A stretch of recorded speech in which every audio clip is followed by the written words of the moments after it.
Jason, I got a question. Hey, what's up?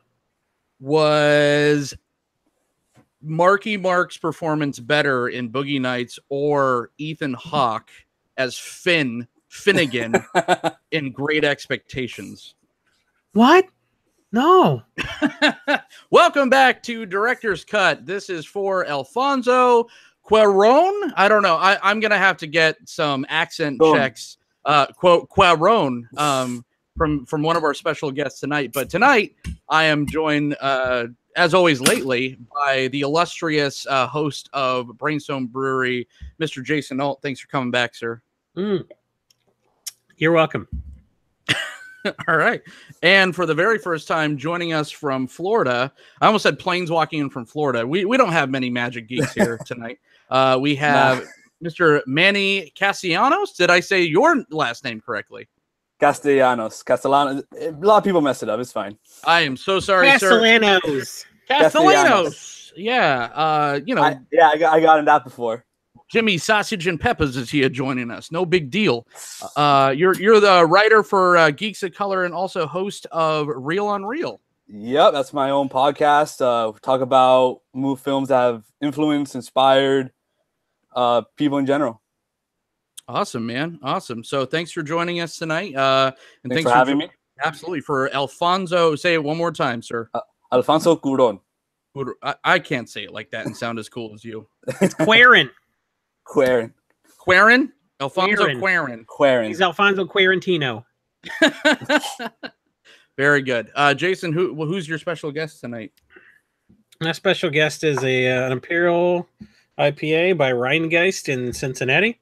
This was a gift from Quiet Speculations' Doug Lynn when he came to stay at my house. So I was saving it for a special occasion. And it's an IPA. You know, IPAs are like pumpkin spice lattes for dudes. They really are starting to become that way. Yeah, it's like if you know a lot about beers, you might not like IPAs, but if you know one thing about beers, you probably like IPAs. That's kind of how I see it. I feel like it's the gateway beer to it's like, wow, this doesn't taste like Budweiser at all. If it's not that around me locally, it's Oberon, which I think is probably the most overrated beer in North America. Never had it. It's like all the frat boys from Western Michigan drink Natty Ice, and then 1 week a year it's magical Oberon time, and they'll get a pony keg of Oberon and act like they're fancy. So that's fun. That's like Mac and Jack up here in Seattle. Oh, have you had Mac and Jack? I'm like, oh God, finally. It's got a lion on it, and I tried it, and I'm like, this is the most boring shit I've ever had in my life. But if all you drink is Rolling Rock, I could see it being. Oh, shots fired. Manny, do you have a special guest with you tonight? Yes, I have from Heroin. Funky Buddha. It's a Floridian brewery, Funky Buddha. It's called Hefeweizen. I don't know how you pronounce that, to be honest. Hefeweizen. Hefeweizen. You're our German. coach, W's man. are V's and V's are W's. It's Hefeweizen. It's a bison. It's a wheat beer. It's really good. It's has kind of a fruity flavor to it. And yeah, I really enjoy it. Sweet. And we're starting to get High Lie up here. That's a good Florida brew. I think that's Tampa. Yeah, that's Tampa. High Lie? High Lie. I'm trying to remember that. I don't know. We have No Lie, which is in Eastern Washington. But I'm joined by a Oregon brew today. A couple of yours truly. Easy drinking ale because it's hotter than crap over here in the Pacific Northwest because Canada's on fire and we're getting all that funneled in over here. So man, it's great stuff. It's just constant rain and humidity in Miami. So nice. It's like a rainforest. Yesterday, I decided to take the family down south a little bit and we went to Snoqualmie Falls, which quickly, what's famous over there, guys? I'm not good at pop quizzes. So. Perfect. It's that's where they filmed Twin Peaks. Oh, I haven't finished that series yet. I haven't started that series yet. I've heard good things. I haven't seen the new stuff. I saw the original 90s stuff. I haven't seen the new stuff. Because I don't part of the problem with cutting the cord with cable is you get most stuff on Hulu or Netflix, but the stuff you can't get, it's you gotta stream it at least or something. It's tough. So I get most stuff just by waiting, but some of the stuff, like Twin Peaks, slipped through the cracks. But I'm not paying an extra $120 a month on top of what I pay now to get 1 or 2 shows every once in a while. So you win some, you lose some. I agree. This beer is boring. All right. Hopefully our director is not, and I don't think he is. This is Academy Award winning director. Is this our first? No, it can't be.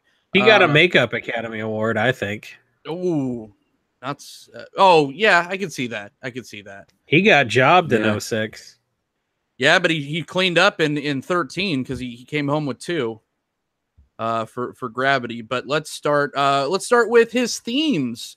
We like talking themes on here, and aside from Danny Boyle and PTA, this was the hardest I've ever tried to draw out some themes, because his movies are such a hodgepodge. It looks like most of them were directed by different people. The only thing that really stuck out to me, at least in his earlier works, were he was a big fan of the fade cuts and just really, really loud scores. Did you guys pick out anything else that were kind of signature moments for him? Well, there's 2 sides to Cuarón, really, when you think about it. There's him as a writer, where I think he excels more than any director that we've done in the series. And then there's him as a director. He tends to like to adapt work. So what I think he excels at is taking an existing story and, with one glaring exception, really making it a lot better. I thought he was a good choice for the Prisoner of Azkaban. He really got the dark tone correct, I think. That movie was supposed to make you feel uneasy. You know, I think the tone of that was perfect. Children of Men is the bleakest film probably ever. You know, it's not the most depressing. Arguably, yeah. I'll argue. It's not the most depressing. It's no Grave of the Fireflies, but it's bleak. You know, yeah, there's The Road too, where The Road is pretty big. That's pretty bleak too. I mean, in Gravity was. Harry Potter was adapted. Children of Men was adapted. Great Expectations was adapted. A Little Princess too, I think. Yeah. So he tends to just make okay stories. I think a lot better.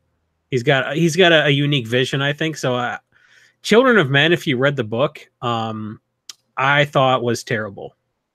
I thought the book was really bad. It was boring. I didn't read it. It was nothing like the movie. He didn't keep very much the same. Like it was just everything was different. It was just, I don't know, a little bit more of the political commentary was almost too obvious. Okay. And I think he made it a lot more palatable, and just he did a lot more showing than telling, which is what you do as a director, right? Mm-hmm. You're supposed to show and not tell. You're otherwise write a book. So I think with his screenplay writing, I think he does a really good job of knowing what needs to be shown and what can be cut. And I think he took a really bad book and made my favorite movie ever. I thought Great Expectations was a bit of a miss, but it just seems like he, as a writer, knows how to write stories that are universal. Sure. You mentioned... Oh, I'm sorry. Go ahead. No, go ahead. I was going to digress some more, so you should cut me off. For sure. No, I just want to say, because you mentioned that he takes these adaptations and he makes them better. He really does, and he makes it his own. Like with Prisoner of Azkaban, like the previous 2, while I enjoyed them, are significantly different and we're not near close as to what we see in the rest of the franchise. And he tackles a different subject matter with each film, which really shows you the broadness he is as an artist and as a filmmaker.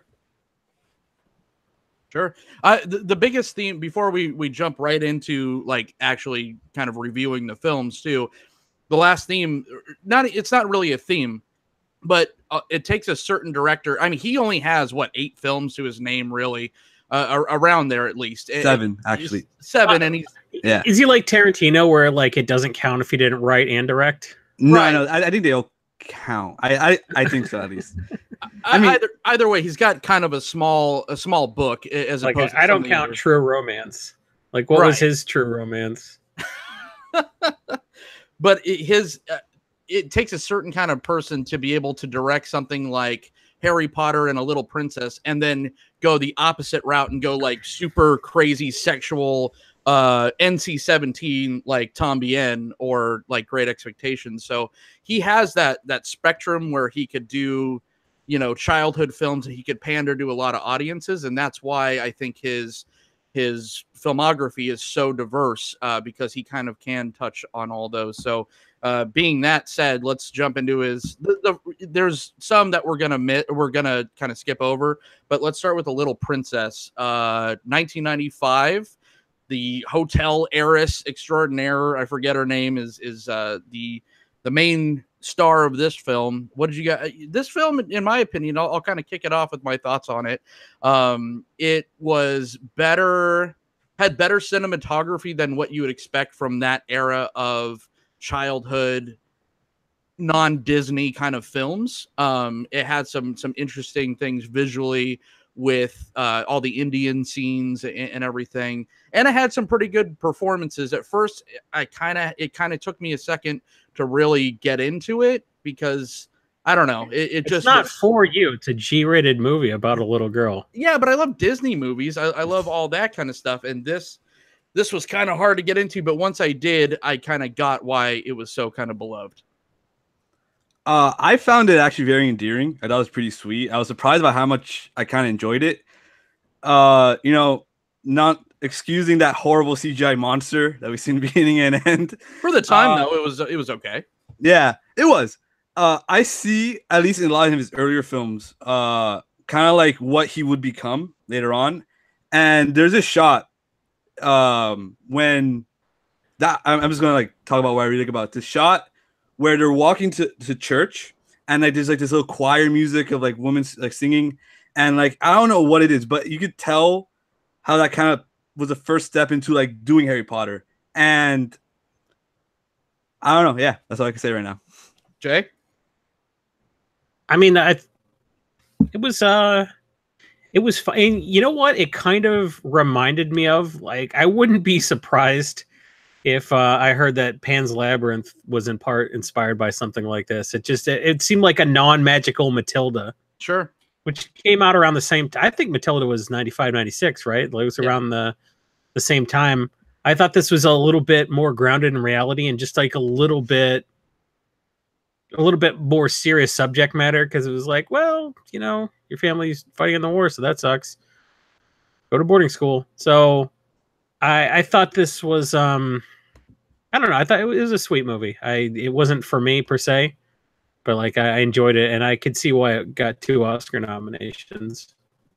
It was a hell of a G-rated film too, right? Like there was like all the war scenes with the father, and there's just corpses and bodies everywhere. There might not have been like a ton of blood, if any, but just the imagery right there for a G-rated film, even for the 90s, was a little bit more. That was before, you know, they would slap a PG-13 on this.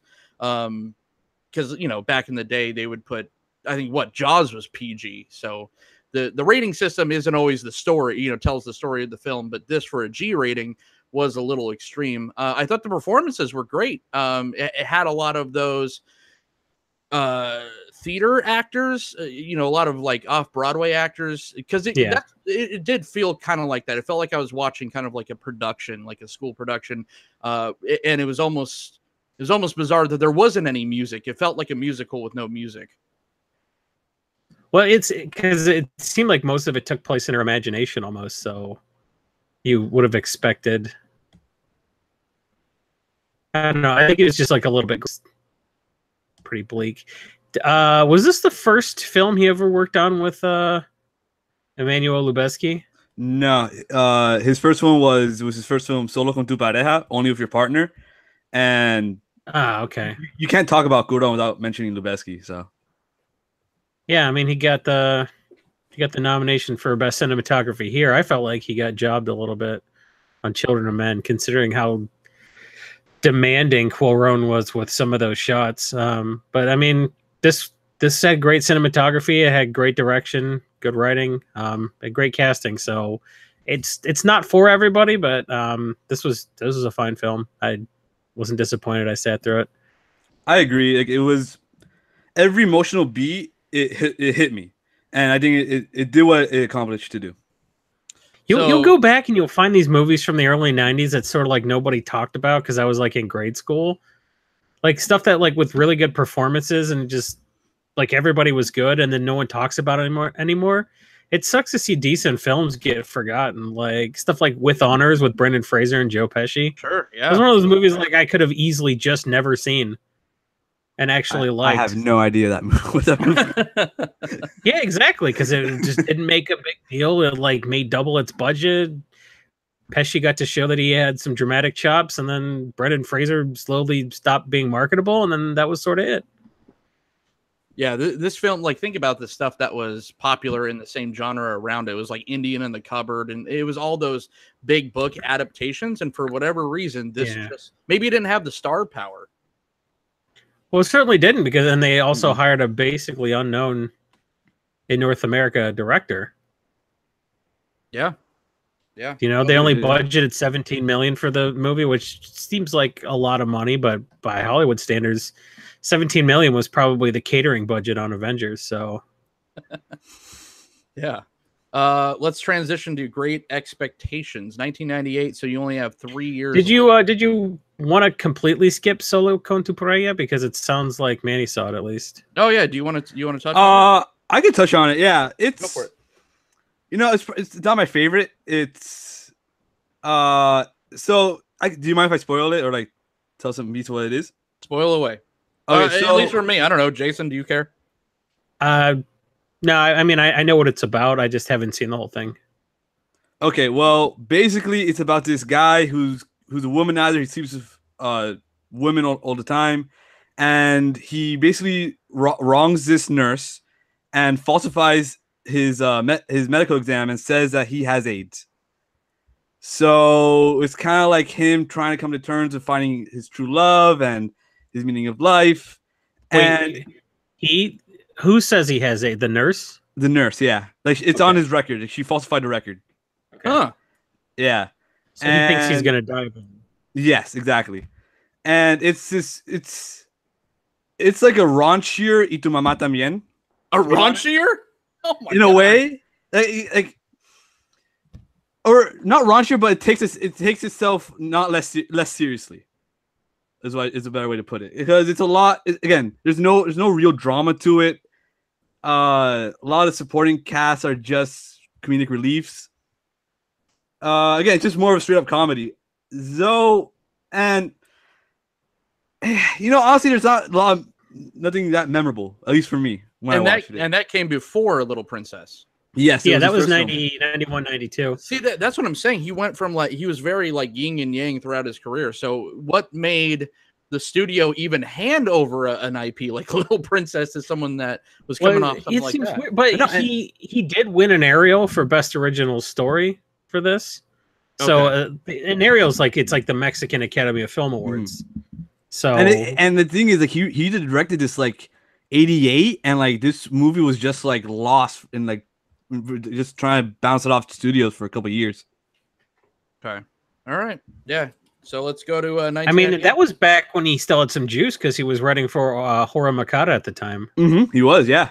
So he even had pull in Mexico, but he was just trying to break into film and get out of television writing, which I could see. Yeah, he quit film school with Lubeski also.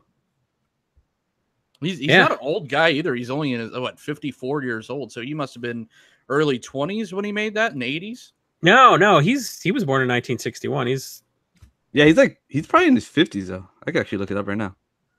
I thought he was 54. Or we could do the math. He was born in 61. He's 57. So he was in his late 20s when he directed it. Yeah. Okay. Pretty good. So he's younger than me. Yeah. I've done nothing. I know. Who am I to criticize the work of a younger man who ended up? Who am I even? I don't know. That's a whole other show, Jay. Who am I with Jason on? Why are you even watching this? Let's talk about Great Expectations. Let's talk about I had great expectations going into this film. Yeah, what is it about, Jason? Well, it's a classic Dickensian story adapted to make everybody think that Gwyneth Paltrow was going to be the next It girl because she pretended to have a British accent in that jerk-off sliding doors movie that I lived in England when that came out, and that was all that was playing in theaters. Yeah. Oof. Yeah, it was like great. that and Armageddon. Like 98 was everything I saw in England sucked, and there were good movies out at the time that just I didn't get to see. So like I miss Big Lebowski, but don't worry, I saw Armageddon. Well, thank God. Thank God. I saw Something About Mary in theaters with 3 other people, and I was the only one that laughed at the Brett Favre joke. So Gwyneth Paltrow sucks, sliding doors suck. I don't know what they expected. They had great expectations for her.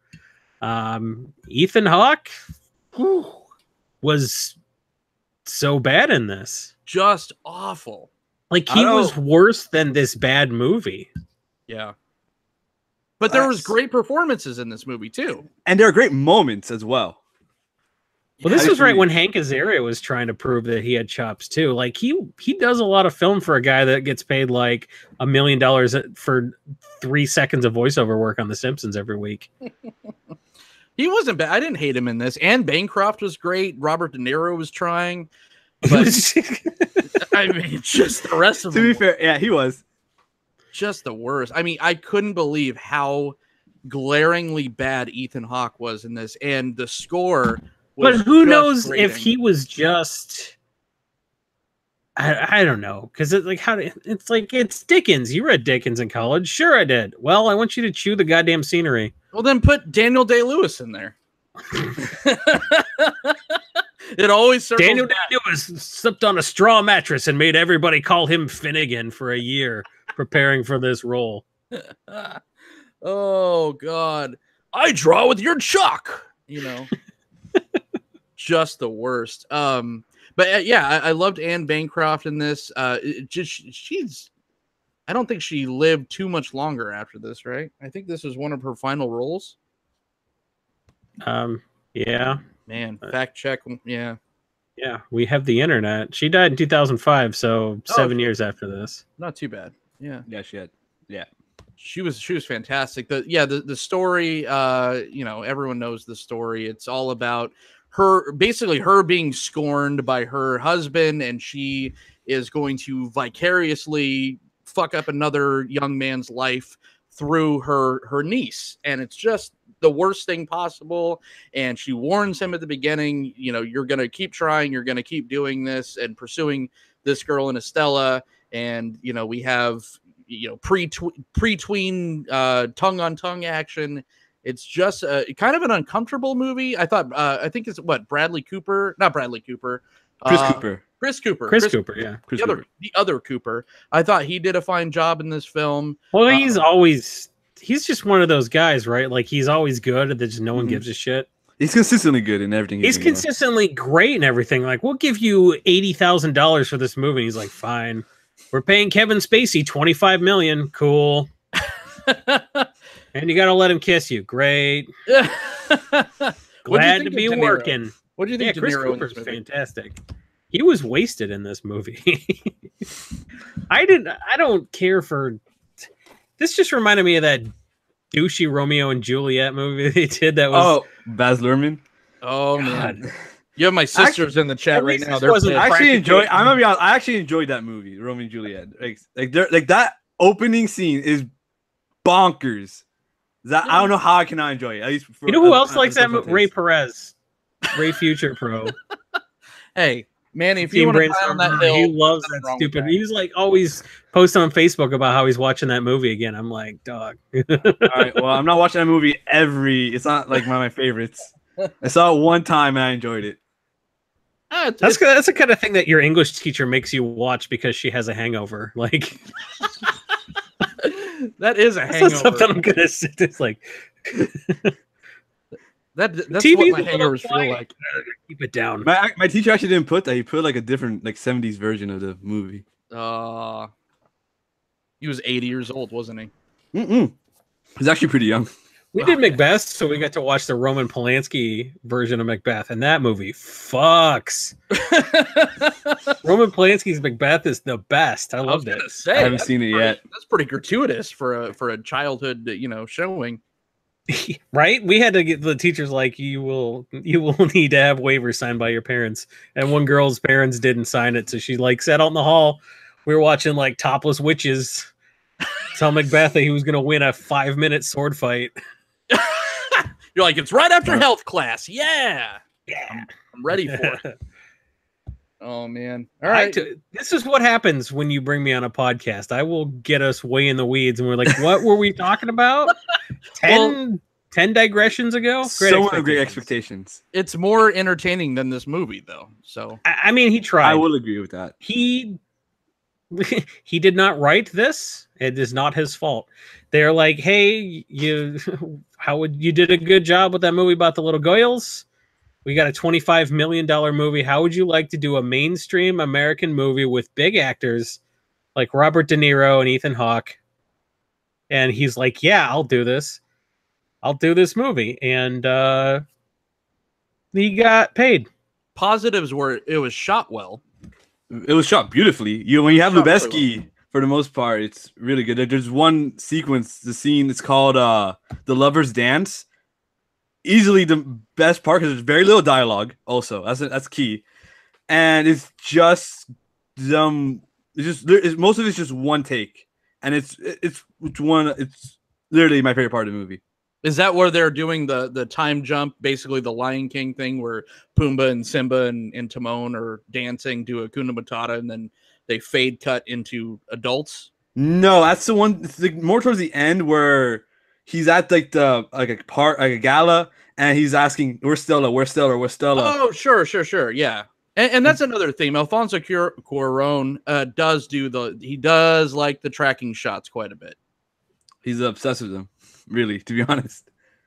But I mean, we're gonna get to the best one of all time, according to probably myself and Jason. Yep, Harry Potter, when they were showing all the candles in the room. It's true. I was too old for Harry Potter, I think. Wait. I'm sorry. He did Tu Mamá También afterwards, actually. Yeah. I had great expectations. Oh, I thought we were going in order. My bad. No, we are going in order. I was pretending the tracking shot was in Harry Potter. Try to keep up, man. You're gonna. I'm sorry. I'm gonna send us down some blind alleys, so you're gonna have to be on your feet. All right, I'm drinking. I'm good now. Put on a helmet, sir. Now I know. Yeah. We can talk about YouTube, I guess. It was like some span. I don't read subtitles. Wait. Are we already done with Great Expectations? There's not. Can we please? I realize I already said what I liked about it. So if you want to talk more, go ahead. But... He didn't do that many movies, but we don't have to waste all our time talking about a shitty one. What can you say good about it? There were good shots. It was done well. It was Lubeski and Cuarón, and they proved to America, Hollywood, that maybe they were radioactive because they didn't really do much after this. He had to go back to Mexico and write and shoot a masterpiece to get Hollywood to touch him again. So I feel like Great Expectations was such a turd that it hurt him professionally. Did you like this when you were a kid though? Because I loved this when I was younger when it came out. Great Expectations? Yes. I didn't even see it at the time. Okay. Manny, did you like it younger, or did you? I never watched it when I was younger. This is the first time I saw it recently. Okay. It was one of those. It felt like a Cruel Intentions or something dopey. Everybody was watching Cruel Intentions, and that movie was... It was weird how sexy the girls in my school thought that movie was. That's his sister, right? You guys know. It was. Their love is forbidden. I'm like, yes. That's not why it's good. Not in Utah. Roll Tide. I realize that Utah is not Roll Tide, but whenever you know what? I don't have to explain myself to you. Drink. And your listeners. It's true. All right, fine. Yeah, I feel like that movie hurt him professionally, and he had to go back to Mexico and basically remake the case for himself. What is it, critically pine though, or I thought Great Expectations did commercially okay and critically okay. Last time I checked, I thought it it was like in the middle, like more average, leaning towards more negative. Okay.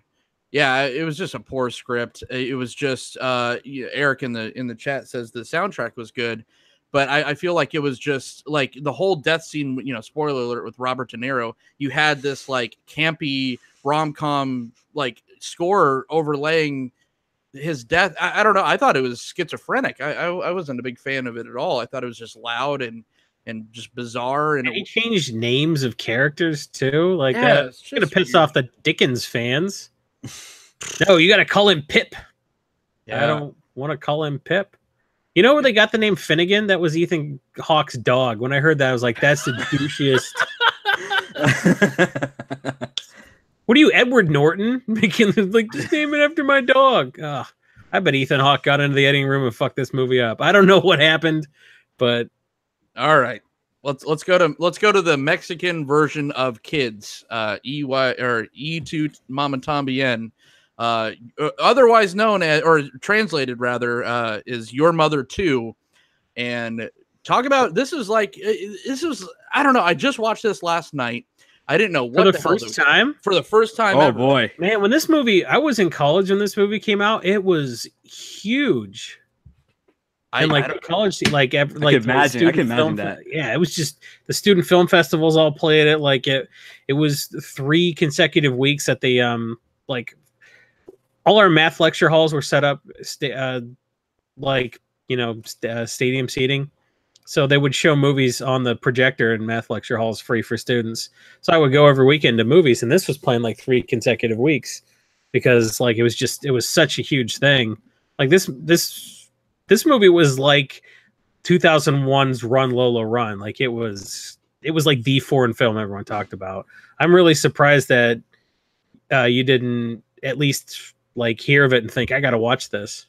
I was aware of it peripherally, but okay, that makes more sense. Yeah, it was just one of those, and I love foreign films. This was by the time I was watching Amelie and Children and City of Lost Children and all that, because I think that all kind of came out in that like late 90s, early 2000s, but this was just one that was just kind of on the back burner, and I'm so happy with it though. Like it was a lot of fun. It was a nice road trip movie. He even said, like looking through articles and interviews with Alfonso, he was trying to model it after the Americana kind of road trip.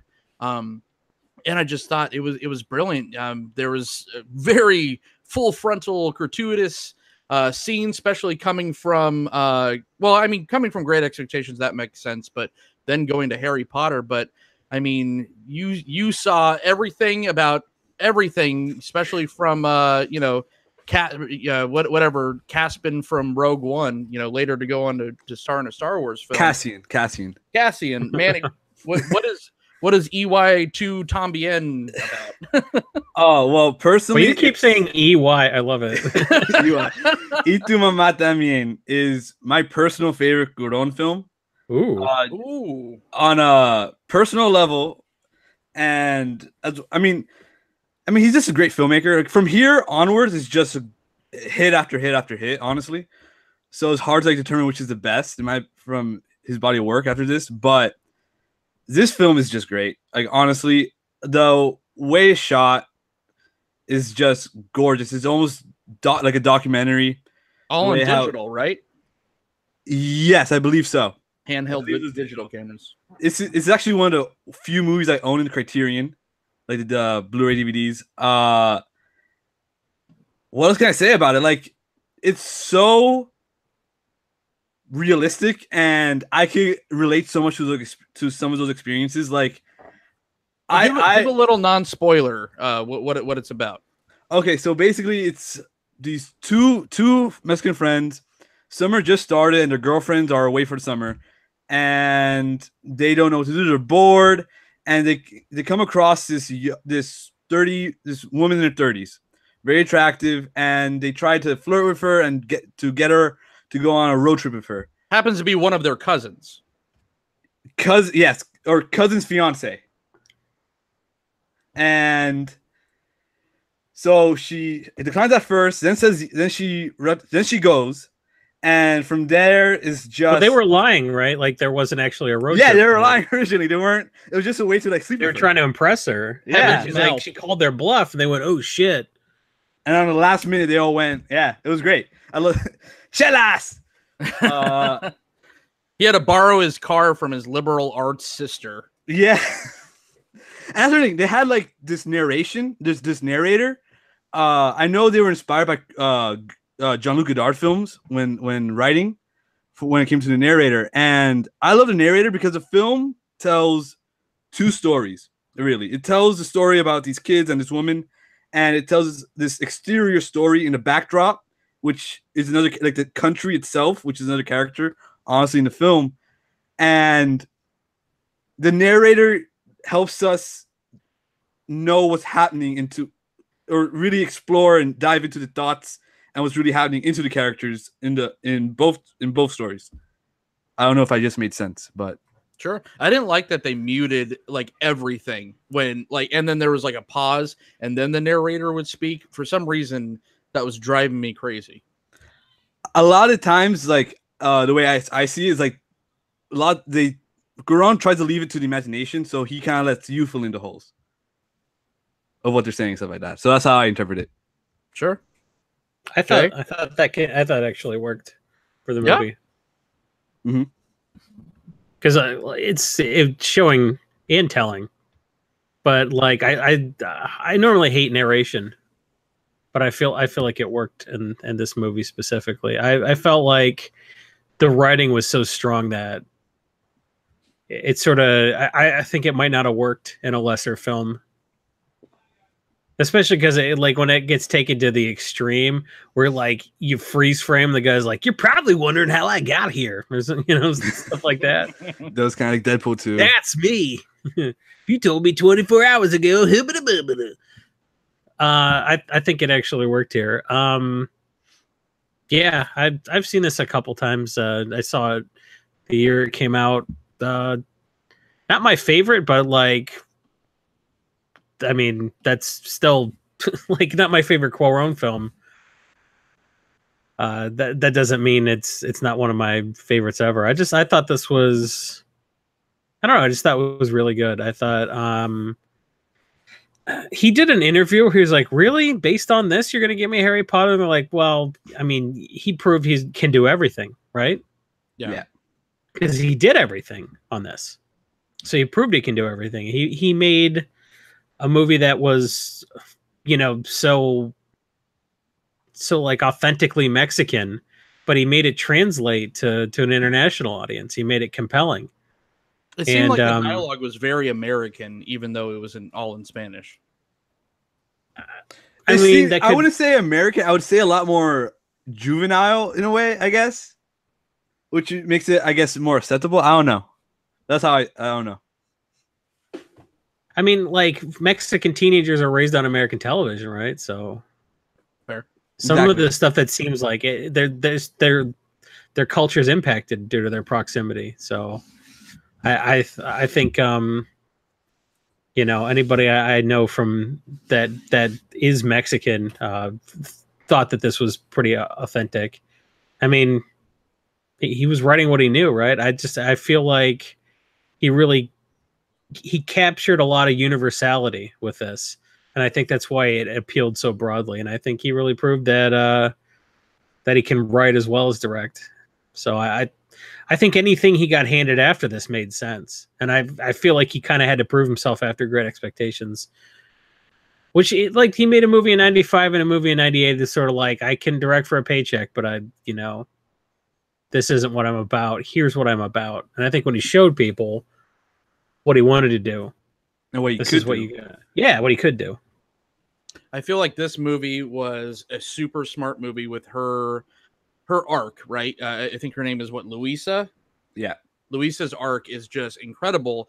And if you're not really paying attention, especially for an American audience, in reading subtitles and everything, you'll kind of miss what's really going on. Yes, she's this scorned kind of wife that is being cheated on and all that, but just that visit to the hospital, because it's not completely spelled out when they close that door. She receives this horrible news, and this is getting kind of in the spoiler territory, but it's almost 20 years old. But you know, throughout that, you just made me feel super old by saying that. That's the groundwork, right? And then you lay on top, you know, just like that kind of like an Apatow kind of a road trip romp movie with like Kevin Smith level snappy dialogue, and it just marries so well. Just like everything, she is fantastic. Whoever this actress is, Maribel Verdú. She is amazing, and so are our two leads. Like they do the Porky style just so well, and it translates even into the 2000s because you have all this like shenanigans going on, and they're just kind of like you guys said, they're there just to screw the girl, even though, you know, and she's very self-aware of the entire time. And it's just amazing. The tracking shots in this, the scene where they're at the cantina at the end, and they're just, you know, all the conversations are very sexually charged. But I mean, there's extras in there too that, you know, everyone's reacting. And at the time when she goes up to the jukebox and she starts dancing, you saw kind of all the extras and everybody in the background, kind of all eyes on her. It was very, very detailed movie. Where I was just, you know, in the first 20 minutes, I'm like, what? Okay, so this is just a fun kind of a romp movie. And then it turned it just becomes something so much deeper than that. And the ending is just like heartbreaking too. So, I mean, kudos. This has become, you know, I just watched it yesterday, so I don't want to be that reactionary, but this has definitely become in my upper echelon, you know, level of films. But it was just incredible. I thought it was great, and that's coming from someone that just watched it for the first time yesterday. Yeah, like again, like, I relate to this movie on such a personal level. Like I've had that friend. I've been on road trips with my friends before, and with one I consider my best friend, I'm not friends with him anymore. And it's not that like we hate each other; it's just like time and we grow apart and life happens. And you know, I could definitely relate to. You know, I'm not Mexican, but my family's from the Dominican Republic, and I visited there, and I've driven through the oceans, driven through the mountains, and just, I don't know, I just like seeing this beautiful, luscious scenery. And, you know, just like I can relate to being like, I'm a little older now, but when I was like 18, 19, I remember to being that kind of little shit, you know? And like, just like going to the beach, smoking, and just not giving a shit about anything, just trying to have my own fun. Jason, did you screw your best friend's girlfriend? I mean, I didn't want him to find out like this. Well, I mean, it's got to come out sometime. Well, my wife is my best friend, so yeah. Holler. I screwed her best friend. Oops. It's a little This is talking about digressions. And her mama, Tambien. I loved how they named the entire movie off of one line kind of at the end, but it was just such like an aha moment. Yeah, I love it when movies do that, when they just say the title in the movie. Like I just smile every time. I kind of find the titular line douchey. Oh yeah, for sure. Absolutely. Your mama too? Yeah. Oh yeah. But that's who they are. And like, yeah. It's like again, like it's just so realistic, this film. Like when they we could talk raunchy, I guess, also. Like when they each have sex with Luisa, or it's over like that. And yeah, it's like that for most of us the first time when we were that young. That's a plot device. That's a plot device of the movie, which is great. Exactly. Yeah. All right. Yeah. Fantastic. I think she knew that going in, but she was still disappointed. Well, she's like, you play with babies, you got to change diapers. She even says that in the film. So smartly written. I love this film. You poke a girl's eye by accident, asshole. You don't fuck her by accident. Did I mention both my sisters are in the chat? All right, moving along. Harry Potter. Hey, how you doing? Yeah, fair enough. Yeah, Harry Potter and the Prisoner of Azkaban. I think it was Manny that said, so these came out 3 years later in 2004. Manny said that, no, I think, whoever said, maybe Jason, I don't know. I've been drinking. Does it matter? Someone said something about this movie. And they said that this was the shift in tone from the other Harry Potters, where I completely agree. This was the the first and second Sorcerer's Stone and Chamber of Secrets were your popcorn Christmas. This was your new kind of kid franchise, and then he dropped this into everyone's lap. This got real dark, real fast.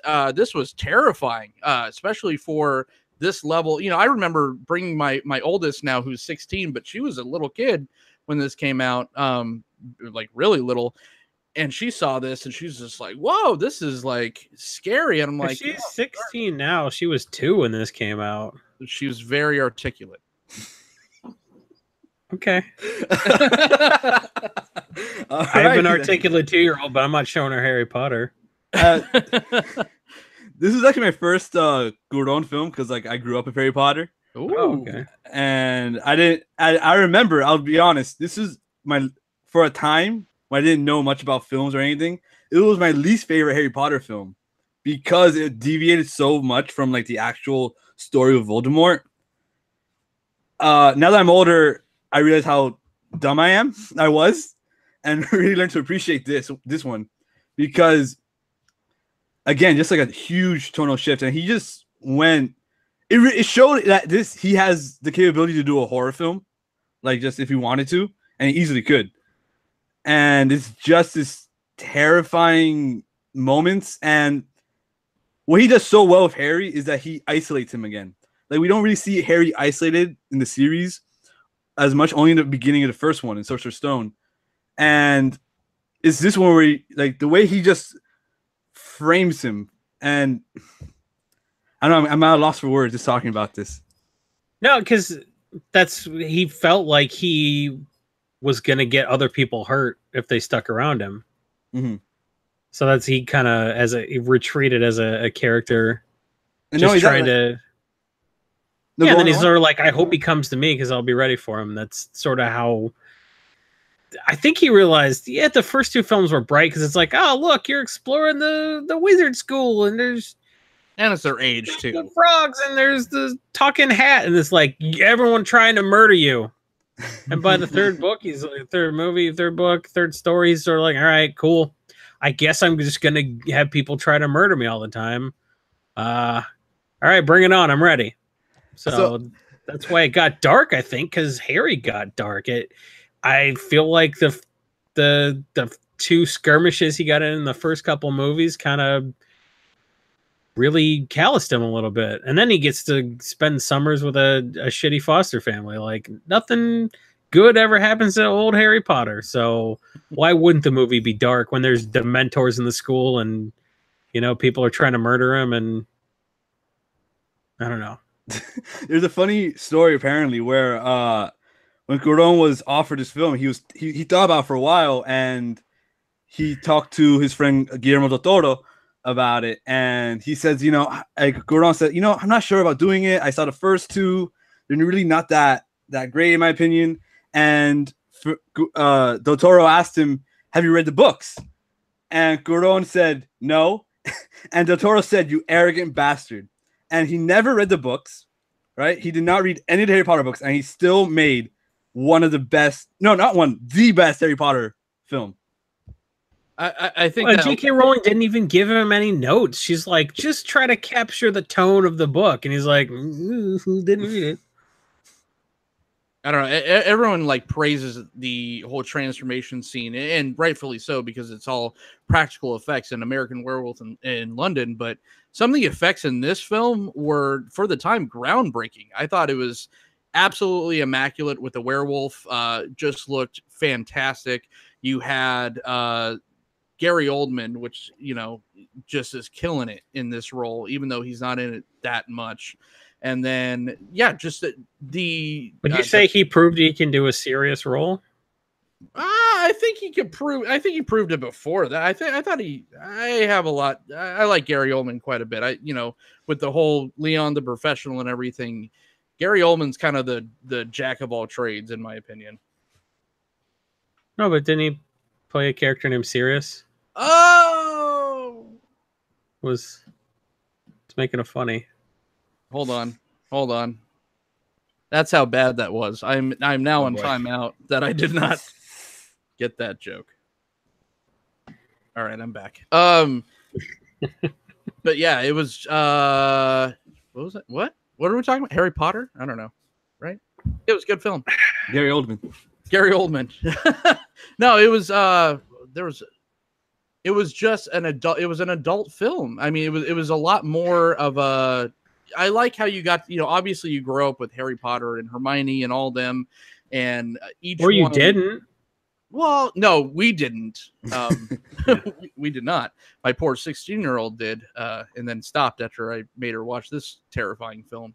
But like, that's when she was 2. What a ballsy move, putting in like the Dementors in this, where they're kind of the good guys, but the whole like major crux of the movie is trying to figure out how to get them the fuck away from you. The whole scene where they're in the mystical arts or defense against the dark arts classroom, they're doing the whole boggart thing, and you have that giant creepy clown. This was Cuarón's 28 Days Later, in my opinion, like the equivalent to that with Danny Boyle, where Danny Boyle's just like, I'm going to do a horror film, even though, we'll discuss if it was more of a thriller than anything. But this was him dipping his toe into horror more so than going back to his childhood film roots, which I'm glad. And that's why I think it was just so successful, because it seems like he respected the audience a lot more. This was a couple years before Pan's Labyrinth. Mm-hmm. It was like a year or two before, yeah. Year 2, yeah. Which he also produced, by the way. Yeah. Oh, Pan's Labyrinth? Yeah. He and Guillermo del Toro are like BFFs, right? Yeah, that and Inarritu as well. They're like the three caballeros, he calls them. Who's the third? Alejandro Inarritu, Birdman, Revenant. Oh, shit. Yeah. Do him next. Because Lubeski worked on The Revenant too. Yeah, he did. He did cinematography on that. He won 3 years Academy 3 years in a row. Yeah. All right. We could talk about Harry Potter all day, but let's go to Jason's favorite movie of all time, if I'm not mistaken. Yeah, buddy. What is Children of Men about, Jason? Children of Men is a poorly named movie about no more children of men. It's a dystopian look at a Britain that is basically the only country that hasn't completely collapsed in the wake of a global infertility crisis that has caused no more children to be born. This guy who is basically given up on life has a shitty job making propaganda, basically.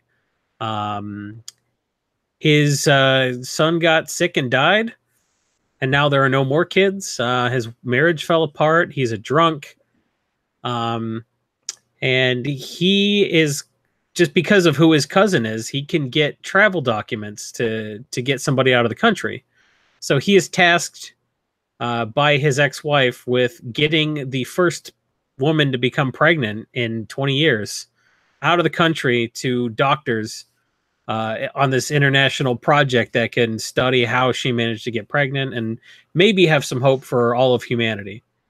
So it's basically a guy who's completely given up and just, just sort of, he's just waiting around to die, basically. Even though he's like a person of means in this kind of world. Yeah, but what does that even mean, though? Right. Yeah, because like the poor just commit suicide, or they become those religious fanatics that flagellate themselves in public, or they become part of roving gangs of there's so much going on here, and the book that it's based on was just sort of meh, right? In the book, he killed his kid by running it over with the car. Oh my Instead God. of the kid getting sick and dying. And so he was like, he felt bad for running over his kid. I'm like, that what? Whoops, I accidentally my child. And I mean, I get that would make you give up, but also your kid dying of a disease and then every other kid not being born. Like the youngest person on the planet was 18. And when that kid got shivved for not signing an autograph or whatever. Oh my God. Everyone was like, oh shit. The youngest person on the planet is even older. There's no hope for humanity, and then there is some hope for humanity, but everybody's trying to to use that for their own gains. There's just so much going on with this movie. It's fantastic. The casting was great. The tracking shots in this movie are you can't. That's like a whole discussion, honestly. That's what they teach in film school, basically. But everybody talks about the handheld scene with the battle going on where he's carrying the kid, and I don't think that was the best tracking shot in the movie. I think which one do you think is the best? The car scene. Yeah. Okay. Yeah. Same. When they had to build that rig where the seats collapsed so the camera could swivel around and be in the passenger seat pointing at the driver, like they had to invent all this equipment. And not just that, like the way he directed, like the blocking of how he had to just organize that. Like, and if they had fucked that up, they would have had to drive all the way back, set up the rocks rolling down the hill, the thing catching on fire, all the people on motorcycles, all the people charging down the hill. They all would have had to spend an hour resetting that if they'd fucked it up. The ping pong balls trick, like all that stuff. They're like, they get one take a day at that probably. It's like, well, the sun moved too much. Like, everything about that is perfect, honestly. Like, just how. Like, so it's why you see all of them one frames, then goes to the back. Then you go to Clive Owens and Julianne Moore, and it's like this sweet, tender moment just between the two of them. Go back, and then just chaos ensues, and she dies. You feel for her, even though you don't even know her, but you just... well, it was so shocking. So like, that's we're driving, we've got plot armor, and then bam. That's the most abrupt death in any movie ever. That, I said, what the... in the theater.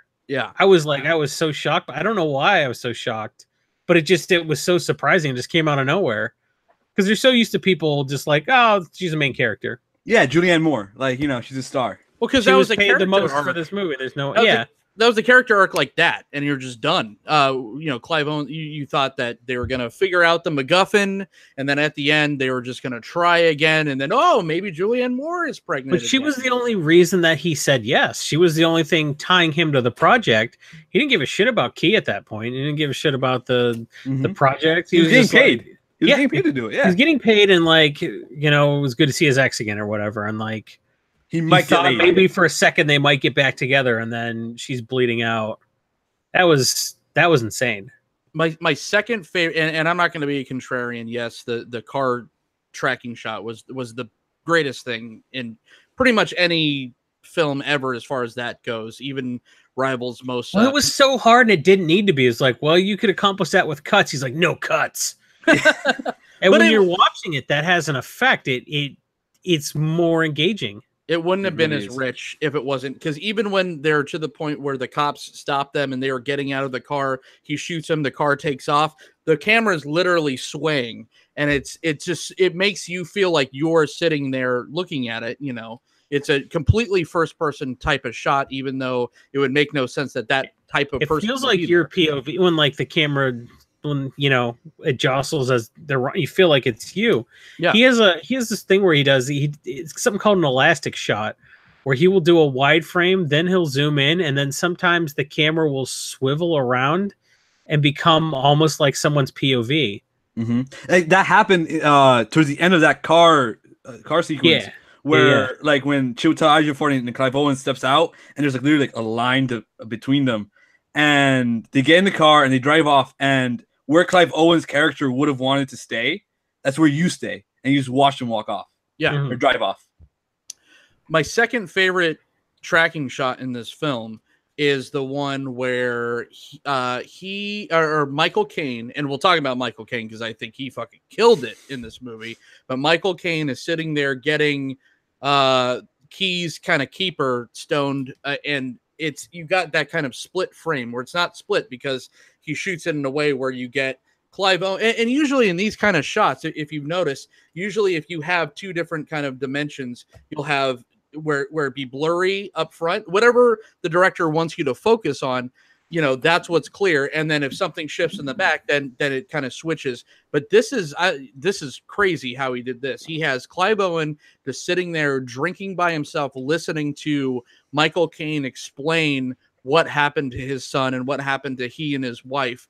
And it's a complete, like, the dialogue on this is so it's delivered so naturally and organic from Michael Caine and everyone involved, and Clive Owen's reactions are so organic in this that he needs to be in focus. That's actually a really kind of difficult technique, to have someone in the background and the foreground simultaneously in focus. Exactly. Yeah, but it was worth it because you don't forget about him. He's in focus because he's reacting. Yeah, that was just stuff like that. It's masterful. And he'd only been making movies for like 15 years at this point. Yeah, and just talk about performances across the board. There wasn't an ounce of fat as far as anybody kind of dragging or not pulling their weight in this film. And it's such a weighty, heady kind of film, and everyone just delivers just like Oscar-worthy performances across the board. It's just... Well, there's a lot to digest. There was a lot of visual metaphor, and then some stuff they only like the camera was on it for a second, where outside the Arc of his cousin who ran the Arc of the Arts project, his like wherever he was staying outside, they had like the Pink Floyd Animals cover set up outside, just visually. He's just like, that's a thing. And not just that, they had Pablo Picasso's Guernica. Yeah, that too. And like it's a battle cry. It's a battle painting basically, and that's behind Clive Owen's what's his Theo, right? Yeah. No. Yeah. Theo was Clive Owen's character. Yeah. Yeah, that's what I'm saying. Yeah, it was behind Theo, the Guernica. Oh, when he was sitting at the table. Yeah, he was eating. Yeah. Yeah. But the fact that he even said, the cousin said, or no, Clive Owen says to the cousin, "This is all great. This is just insane what you've built here. But what does it matter? Because in 100 years, no one's going to be here to see it." It's just, like why does the Arc of the Arts matter so much to you? Yeah. This movie, it is bleak, but it does have. You know why? You know what I thought is it was sort of like his cousin's baby, because his cousin kid had brain damage. Was that his kid? Never. Yeah. Okay. That was his son. Yeah. And he's playing like virtual video games or whatever, right? It's like brain teasers. Something like he was doing whatever, and he needed medication.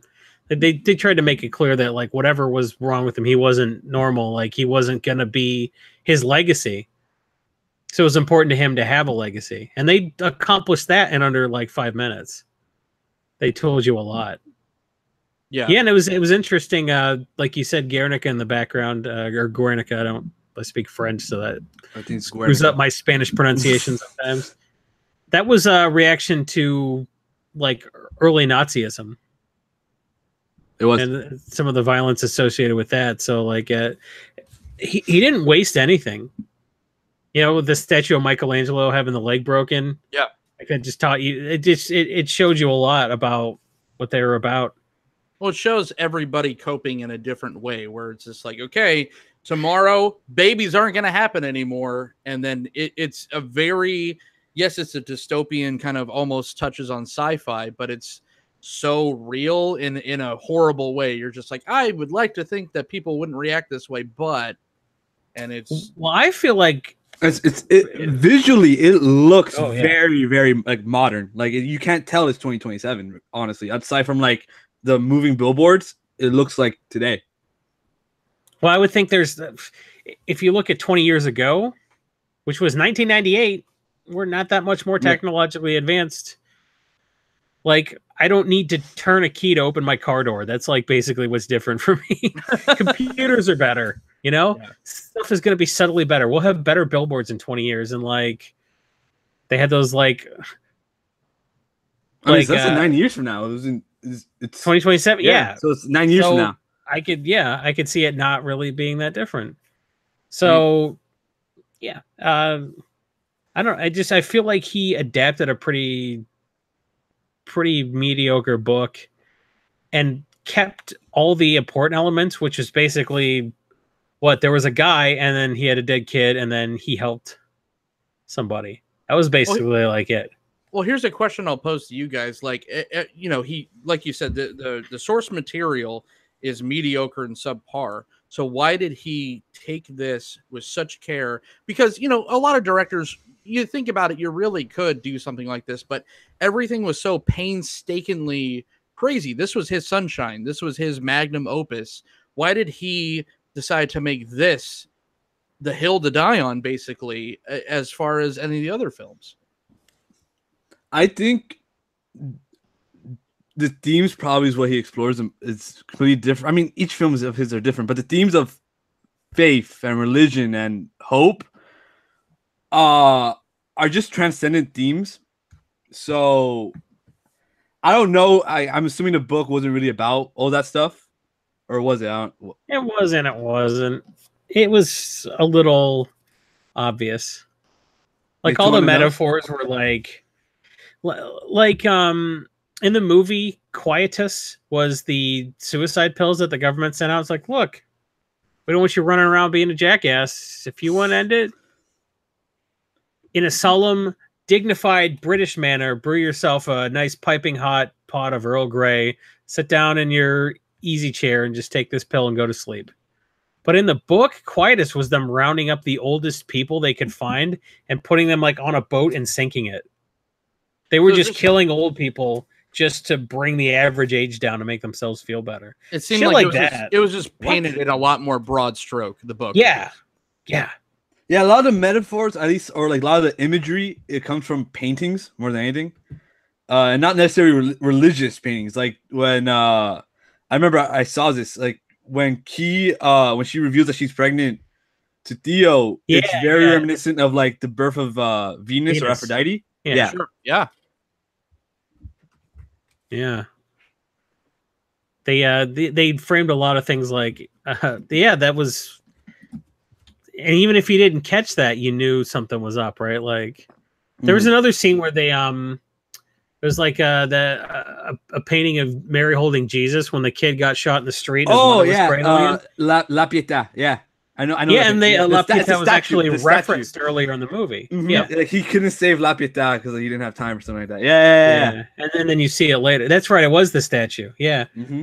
So, yeah. That's, and all those things were in a different, almost like grotesque version of it, because when he's walking into the barn, you see all these like milking apparatuses, and then framed in the center you see Key, the last living mother, which is just like, I loved it because it was like she's in a barn full of cow shit. Yeah, it's like exactly. the dystopian end of the world version of all these classic paintings, and not just that biblical. Like let's think Jesus Christ in this instant. Virgin Mary. We don't know who the father is. Right. She's the new. She's giving birth to the next savior, so she was the Virgin Mary in a lot of ways. And I think the book could have explored that and fucking didn't bother. It's kind of like, now I think about it, kind of like a mix between like the Virgin Mary and Mary Magdalene, because we assumed that she was a prostitute, like she slept around. At least I got. Yeah. Well, no, Key was just a teenager. She was a promiscuous. Like, well, we get pregnant, we don't have to wear a rubber, and then she didn't even remember the dude's name. I love that. Yep, exactly. Because I mean, if you're an adult and the no one can have kids, you're probably like, the world's ending, whatever, when I step in front of a bus. But if you're a teenager, you're like, fuck it, I'm gonna fuck everything. You're gonna be in Tu Mamá También, basically. For sure. Don't you mean EY Tu Mama? EY Tu Mama. CKY? I don't know. Your Mama También.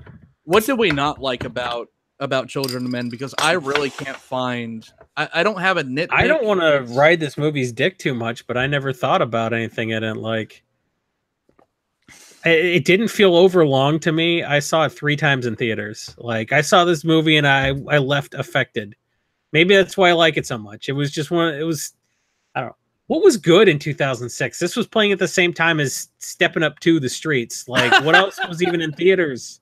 Brokeback Mountain? No, that was like 2004 or 5. 2000s, I think, like No Country for Old Men came out around this time. I guess, was it? I don't know. What a bleak year in cinema. Shit. Yeah. Doubt. That Philip Seymour Hoffman. Pirates of the Caribbean. Oh. Casino Royale. Yeah. Yeah. So I saw this several times in theaters, and I don't know. I became obsessed with it. It was I felt like it was perfect. I'm sure there's not everybody likes this movie as much as me. I think a lot of people think it's overrated, but I'm like, it's not overrated. It's the greatest movie ever because I like proving their point for them. I see a lot of lists of people say it's like one of the best sci-fi movies because technically it is a sci-fi film. Sure. It's a dystopian film. Yeah. Well, the best dystopian film. But I like how with it. I'm trying to. I don't know if I have problems. I even like the setting because like he didn't shoot it in America because America would be on fucking fire constantly. We couldn't handle this. Oh, absolutely not. We're no more kids, and we would be like, "Yeah, this was caused by gay marriage," and then people were going on shooting sprees. It'd be horrible. You're right. We'll shoot up a pizza place because somebody said that there was pedophilia going on there. We couldn't handle this. But England, an island that's hard to get in, easy to get out. They can just start deporting people, and everyone who's going to be nuts just kills themselves, or they're doing their little conspicuous displays of religious flagellation in public. I think maybe they have the calm disposition, or they like to think so, as Brits just keep calm and carry on or whatever. I think for whatever reason, everybody buys that England would be sort of calm if they just started, but they were like deporting people that weren't doing anything. This was reminiscent of, Nazism taking hold in Europe, and the fact that we didn't learn anything from this movie when we voted 10 years after it, it's kind of sad. Watching this recently, it was almost how eerie, like the undertones of how current it is too. Yeah. I was like, ugh. Very. I rewatched it like 2 days ago, and I was just like, wow. Calling people Fugees as a slur. Yeah. Little. No one should be compared to Lauryn Hill. Nobody deserves that. She's garbage, and nobody should. The chat says 2006 Borat. So yeah, I don't know. Maybe that's what I was watching instead of this. God, I have a story about watching Borat for the first time, but I just can't right now. Did you see it with my wife? All right, very nice. Long story short, I watched it with my brother-in-law at like 2 a.m, just he and I sitting very close on a small couch. And we just kind of sat there, looked at each other, just like, this is really uncomfortable. That's my Borat review. Yeah. Sounds like that has Bruno's worse. Less to do with Borat and more to do with your semi-homoerotic experience with an in-law. Well, we watched Tu Mamá También afterwards too. And oh wow, did you do a kiss of love in the end, like the two boys? Moving along, Gravity. 2013. Yeah, so like Jason said, this was his makeup Oscar, right? Well, not his, Lubeski's, right? Oh, yeah. Yeah, Lubeski won for yeah, it was. This won 7 Oscars, and it's just sweep the Oscars. Yeah. It was good. Best cinematography, best directing, best film editing. Yep. Best score, best sound editing, sound mixing, visual effects. And it could have won Best Picture, Best Performance by an Actress, and Best Achievement in Production, but did not win those. I get it. I don't think Sandra Bullock deserved to win that year. No, but I get why this film was like amazing and visually stunning and all that, but I don't get why the snub for Children of Men and this got all the things. Oh, what won that? What won Best Cinematography that year? It was something. God, I'm trying to remember. It doesn't matter. It wasn't Children of Men. That is very true. Like, I really enjoy Gravity, and at least for me, like I love the theater experience, just being immersed in film. And when I first watched in theaters, it was just like I've never had that experience. It was the first time I really felt like a theater could impact your viewing experience. Oh, you know what won Best Cinematography? Pan's Labyrinth. Oh, snap. So that's actually legit. Pan's Labyrinth cleaned up that year. Yeah, I remember. Yeah. Except Del Toro didn't win an Oscar for director. But Departed beat him for Best Writing, which is really. The Departed, where they like have a decent visual metaphor at the end of the movie. They're like, oh, he aspired to be, you know, a political guy. He looked up at that golden spire at the beginning of the movie, and his friend's like, you'll never be that guy. Well, you're from here. And he's like, nah, I'm ambitious. And then they show that as he's dead, and then the rat runs across the banister. I'm like, you motherfucker. You don't respect us even a little bit. No. Sorry. He was a rat. Get it? oh, fuck The Departed. That was so jarring to me. I was like, he doesn't respect us at all. No. What are you, F. Scott Fitzgerald? Like, the eyes of God are watching you. Yeah, we get it. We get it, F. Scott Fitzgerald, you fucking hack. Oh, Jesus, man. I was so mad at the end of The Departed. I still hate that movie to this day. Oh my God, you're like the first person I've ever that doesn't suck Scorsese's dick at every opportunity. I'm sorry. Ooh, everything you do is perfect. Ooh, I like Goodfellas because I'm a fucking frat boy. I don't know, man. I've never seen Goodfellas, actually. Not yet, at least. Well, now you don't need to. It's good. No. Fuck it, it's a good movie. It's hard to be mad at it. One movie. Jason, you go make fucking Departed. Oh my God. Oh, Departed. Ugh. Go make Departed and eat some. I'm not a fucking co-op. You want co-op? I'm not a fucking co-op. You know what this movie needs? Marky Mark. It's got Dirk Diggler. Hey, hi, how's your mother? How about go fuck yourself? I'm Marky Mark. And it's got Matt Damon. If you want to be departed in this department, you're gonna be wicked retarded. I'm Marky Mark. Ugh. The movie was fine until the end. I was like, oh no, I did not care for that. How does that win Best Writing? It's Oscar bait for dummies. I don't think Scorsese won. Like, that was like his first Oscar win as a director also. Yeah. Oh well. Yeah, that's a travesty that one. I'm a Departed apologist. Well, not a Departed one for film editing too. It beat Children of Men for film editing, which is wicked retarded. That's wicked retarded. That does not make sense. Yeah. Yeah. Like, I felt like they got jobbed. I feel like, I mean, what? Scorsese made a movie. What can you do? You got to give him Best Picture. I mean, Children of Men didn't even get nominated, but the fucking Queen and Babel probably like the most forgettable film of 2006. Okay. Well, Letters from Iwo Jima. And also an Inarritu movie.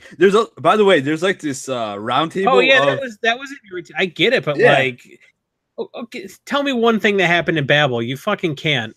All right, fine. It's been a couple of years.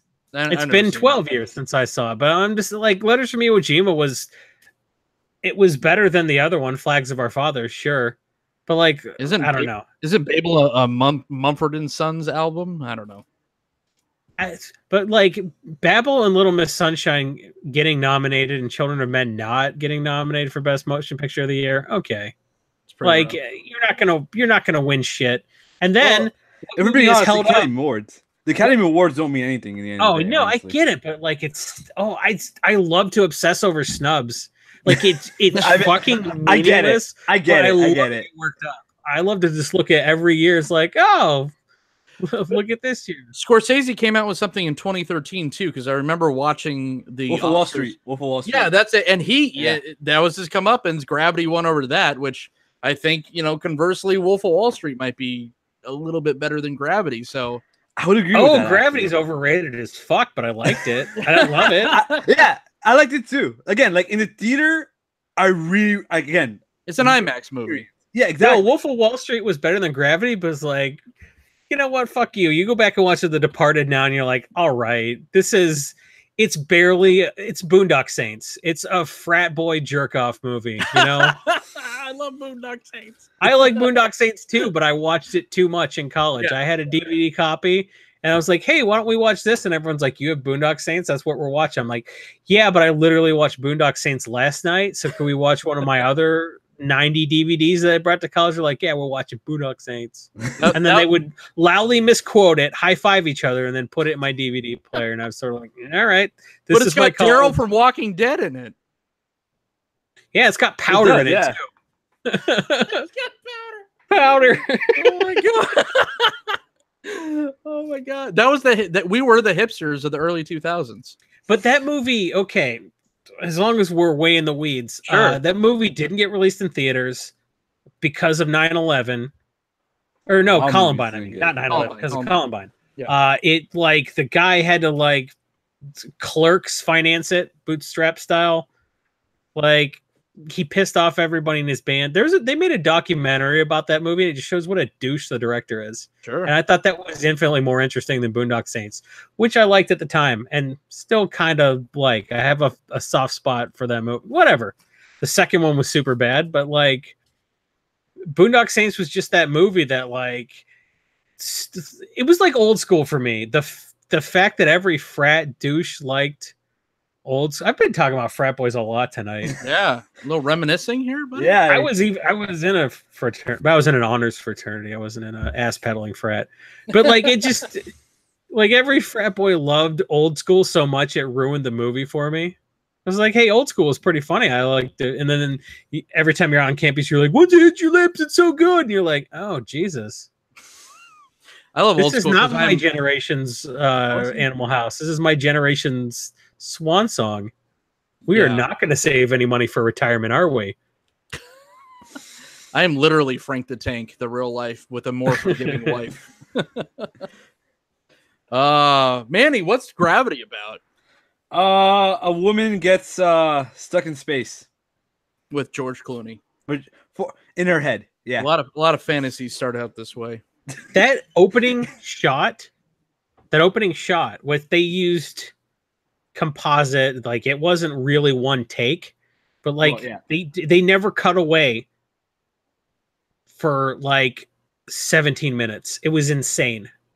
It was a brutal movie. And you don't notice it. At least like when I watched it, like when I was like 17, 18, I did not notice there were like any cuts at all. Like barely any. You were 18 when this movie came out? Yeah. Go fuck yourself. Are you old enough to drink on this show, man? I'm 22. I'm 22. 22? Jesus. I'm 22. All right. You got good taste in beer for a 22-year-old. Shit. Right? I like beer. Half of Weissens already? Nice. I hate liquor, to be honest. Like vodka, like just... If it has a proof, I'll drink it. Beer has a proof. What are you even talking about? I know, and I drink it. You just double its percentage. That's right.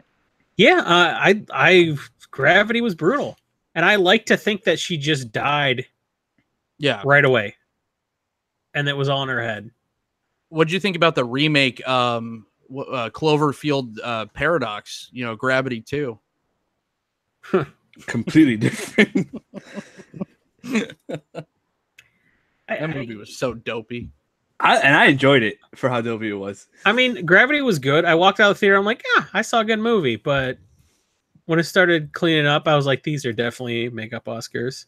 Did it deserve 7 fucking wins? No way. No. It won a lot for like technical stuff, and like I think Birdman had the same thing because again, like technically it was like very good. Like one. No, I wouldn't even put Birdman. The Oscars won were cinematography, directing, film editing, music, sound editing, sound mixing, and visual effects. This was his best scored movie for sure. I thought the score and the music in this was absolutely fantastic. It was a whole other character, which it fucking had to be because he only had two actors in the whole thing. But I would not put this, and a lot of people do put this in the same category as a Whiplash or a Birdman. I don't think it's anywhere. Whiplash was one of those movies. It's just going to get forgotten. What? And then someone in 10 years is going to watch Whiplash. It's like, why the fuck did no one tell me about Whiplash? It's like Whiplash. It's fucking someone's going to amazing. come across that movie in 10 years and be so fucking pissed that nobody's talking about that movie. So fucking good. I think it's better than La La Land. Like, and yeah. Well, fuck La La anytime Land. Someone fillets Hollywood blows it back. Birdman was a blowjob for Hollywood. La La Land was. Anytime you're like, oh, here's what it's like to make boo in this town. Boo. Like. Yeah. I mean, Birdman was a good movie. It was a decent movie. It didn't deserve his win as much as it did. La La Land didn't deserve to win shit. I am such a theater geek. But it was a Hollywood. It was a movie about Hollywood. So they love being reminded of how important they are. That's a good point. As much as I shit on movies that fillet Hollywood, Neon Demon is one of my favorite movies. Ooh, yeah. Oh. But that wasn't real kind to Hollywood, was it? No, that's sort of like Hollywood is a fucking literal monster. No, it kind of eat you and regurgitate your eyeball. Yeah. So they're witches, man. That's how I saw it.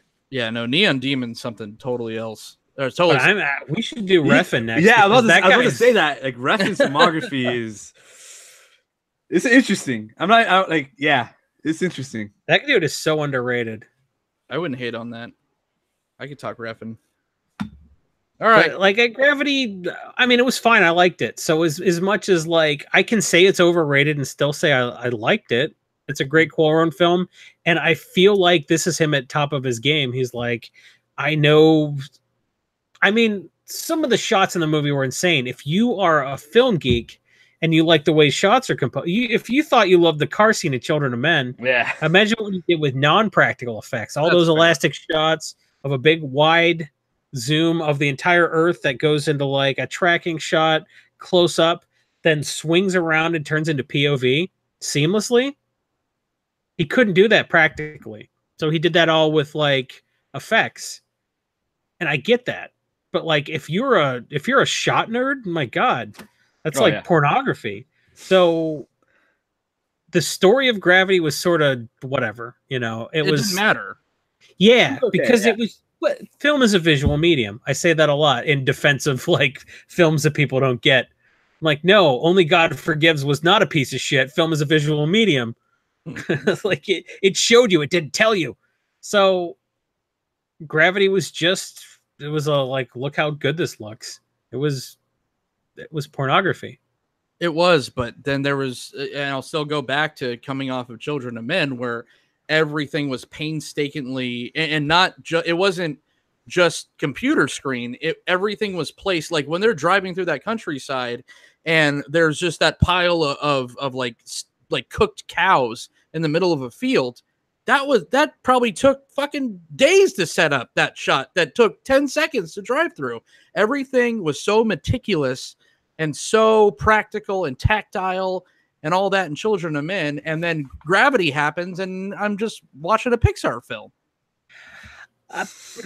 Maybe, but it seems like he married practical and electronic effects in a way that I think he invented some stuff. I think he I think he had to invent some shit, because like The Matrix was just sort of like a douchey movie, right? Like I thought it was the shit because I was 14 or whatever, but like The Matrix doesn't hold up. I mean, but okay, what was great about The Matrix? It doesn't hold up.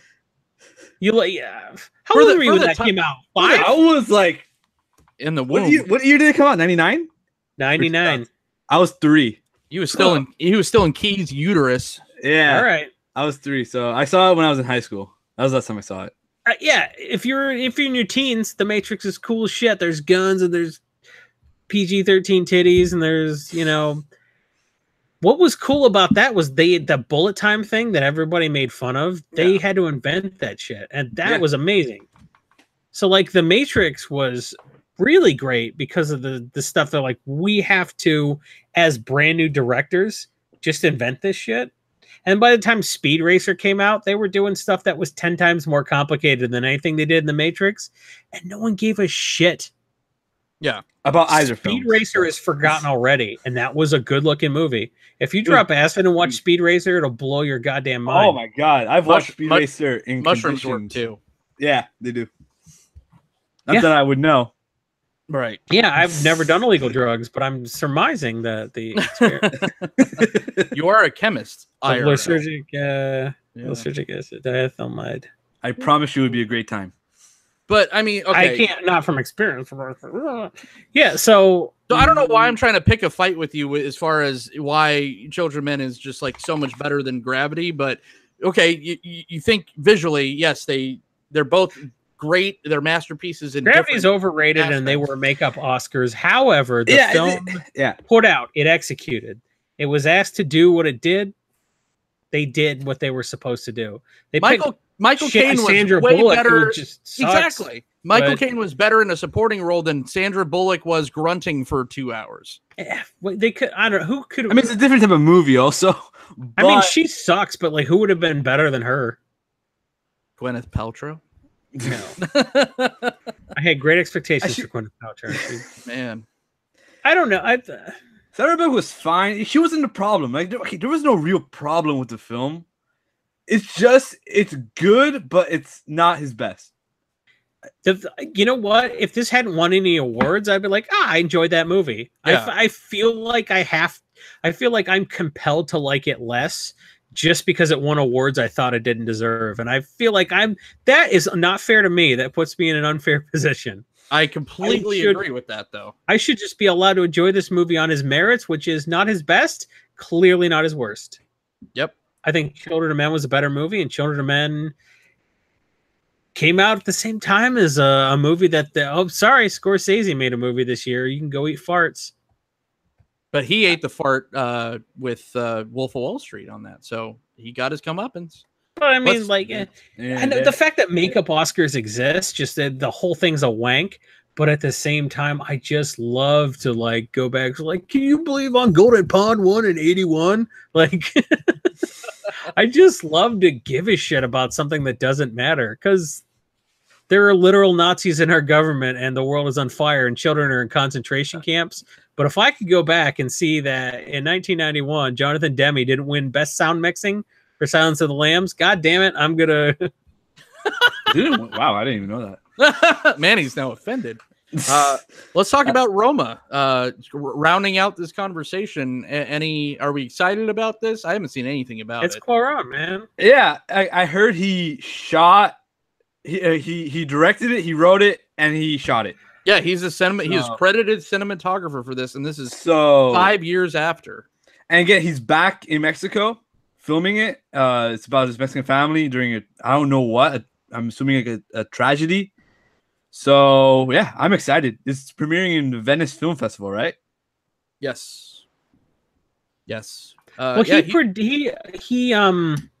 produced Desierto, which which was brother, his son. Yeah, his son. Oh, I didn't even know. His son co-wrote Gravity too. Yeah, right. Yeah, yeah.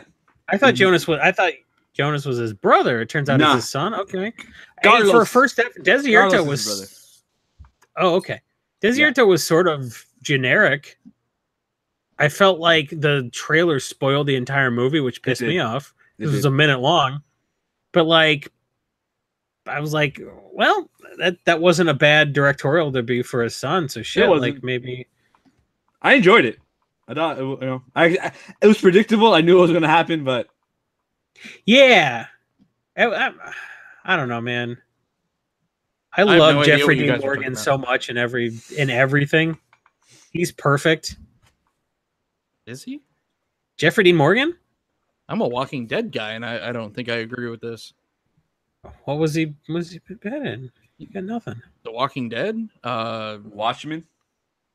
No, he's kind of perfect. He's perfect in Watchmen. He's pretty perfect. Yeah, he's pretty good. And he was good in The Losers, which was another comic book adaptation that came out like a year before Watchmen that nobody saw. Which is really, really funny and really good. Oh, The Losers was kind of like The Watchmen in that the giant squid at the end of The Losers was also solved. Because in the book, The Losers, it was sort of like, I made all these earthquakes, and then the platform I built is the only thing standing, and no one can get to me. Or something stupid like that. I was like, this is a fucking giant squid, isn't it? This is a bad ending. And then the movie had a much better ending. Yeah, Jeffrey Dean Morgan's great in comic book adaptations. He could be the next Judge Dredd, for all I care. Yeah, it's gonna be hard to take that away from Carl Urban. Awesome. Well, they cast somebody else for a TV show. No, I really wish they'd done a sequel to that movie because directed by Alex Garland. Also, that movie had nothing going for it. I was like, oh, so it's a remake of a shitty movie. It's based on a comic. It's in 3D for no reason. Fuck it, I'll go see it. And it was so goddamn good. I was blown away. Even the 3D sequences were worth it. Yeah, they were. Like the 3D. Like I don't like 3D movies because like I think it's a waste of money. It's honestly a waste of money. But they actually utilize 3D for like the experience when people did the drug and time slowed down, so you could see. Oh my god, it was worth it. Yeah. Lena Headey was fucking great in that movie. Carl Urban was perfect. Never took off the fucking helmet. Oh my god, how good was Dredd? I was so surprised because I went. Everyone's and no one saw how dumb it was, and no one saw it. But they had nothing going for it. Love it. Yeah. It was so good. And then there's all these petitions online that I keep signing, like bring up do a sequel. And the director's like, oh, what if I just crowdfunded a Netflix if they do a TV show, it could probably be fine if they have the same team ideas going into it. If they make it Netflix or something or HBO, yeah, for sure. Yeah. Yep. All right. That's our time, gentlemen. What happens when AMC gets a hold of some shit? Like, Preacher? Yeah, what if we made Preacher PG-13? Yeah. They fooled me for the first like half of season 1 too. I'm like, yeah, this is fucking Preacher. good. I heard Preacher got better because I hated it. Oh yeah, at first it does. Does it better? Yeah, I haven't seen the 3rd season, but I like the first 2 seasons. 2nd season's really good. It's kind of like if you read the comics, like that's when the comic really starts. Oh, okay. Because the first half of the first season, I gave it 4 episodes, and I was like, I can't. Yeah, well, that whole storyline is throwaway. That never happened in the comic, and nor should it. Yeah. Now I tell you, the 2nd season is when the comic happens, and again, changes are made obviously, and it's for the better, and it's really good. Oh, that's in my opinion. Okay, well, great. Tune in next week while we review Preacher. I gotta give it a chance. Now we should do Refn next. Well, we got that other one first. So many directors to talk about. Oh yeah, that other one. Jason, we got that other one. We got that. We're gonna do the other one. May I ask what the other one is? No. Oh, all right. Cool. Good to know. But it's Val Kilmer because it's top secret. But I will tell you, you're probably invited for the Refn one, Manny. Yes. All right. Well, speaking of, let's round it out. Let's thank everyone. Manny, thank you so much. You're the special guest this week. Thanks for coming on. You were brought on because you can pronounce Spanish. Yeah, I'm the token Latino. That's what it is. How do you pronounce EY Tu Mamá? EY Tu También. Tu Mamá También. Yeah, there we go. Where can everyone find you?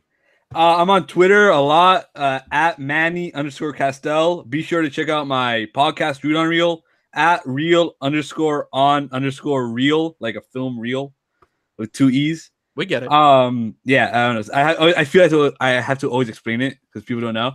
I have a Patreon now also because I'm a broke college student, so I need help to afford some stuff that comes with the podcast. And yeah, I'm a Radicisa Cutter. Also check that out. And that's about it. Awesome. Thanks again for coming on, Jason. Where can everyone find you?